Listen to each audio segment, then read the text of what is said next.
ಹರಿಕಥಾಮೃತ ಸಾರ ಗುರುಗಳ ಕರುಣದಿಂದಾಪನಿತು ಪೇಳುವೆ, ಪರಮ ಭಗವದ್ಭಕ್ತರಿದನಾದರದೆ ಕೇಳುವುದು.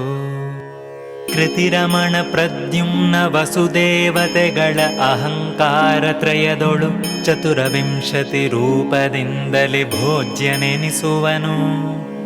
ಹುತವಹಾಕ್ಷಾಂತರ್ಗತ ಜಯಾಪತಿಯು ತಾನೇ ಮೂರಧಿಕ ತ್ರಿಂಶತಿ ಸುರೂಪದಿ ಭೋಕ್ತೃ ಎನಿಸುವ ಭೋಕ್ತೃಗಳೊಳಿದ್ದು, ಆರಧಿಕ 30 ರೂಪದಿ ವಾರಿ ಜಾಪ್ತನೊಳಿರುತಿಹನು ಮಾಯಾರಮಣ ಶ್ರೀವಾಸುದೇವನು ಕಾಲನಾಮದಲ್ಲಿ. 3 ವಿಧ ಪಿತೃಗಳೊಳು ವಸು ತ್ರಿಪುರಾರಿಯಾದಿತ್ಯಗನಿರುದ್ಧನು ತೋರಿಕೊಳ್ಳದೆ ಕರ್ತೃ ಕರ್ಮ ಕ್ರಿಯನೆನಿಸಿಕೊಂಬ.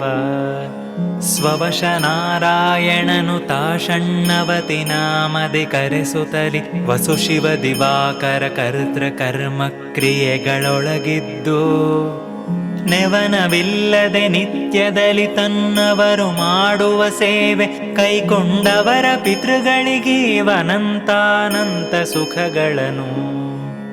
ತಂತುಪಟದಂದದಲ್ಲಿ ಲಕುಮೀಕಾಂತ ಪಂಚಾತ್ಮಕನೆನಿಸಿ ವಸುಕಂತು ಹರರವಿ ಕರ್ತೃಗಳೊಳಿದ್ದನವರತ ತನ್ನ. ಚಿಂತಿಸುವ ಸಂತರನು ಗುರುಮಧ್ವಾಂತರಾತ್ಮಕ ಸಂತೈಸುವನು ಸಂತತ ಖಿಳಾರ್ಥಗಳ ಪಾಲಿಸಿ ಇಹ ಪರಂಗಳಲ್ಲಿ. ತಂದೆ ತಾಯಿಗಳ ಪ್ರೀತಿಗೋಸುಗ ನಿಂದ್ಯ ಕರ್ಮವ ತೊರೆದು ವಿಹಿತಗಳೊಂದು ಮೀರದೆ ಸಾಂಗ ಕರ್ಮಗಳಾಚರಿಸುವವರು ವಂದನೀಯರಾಗಿಳೆಯೊಳಗೆ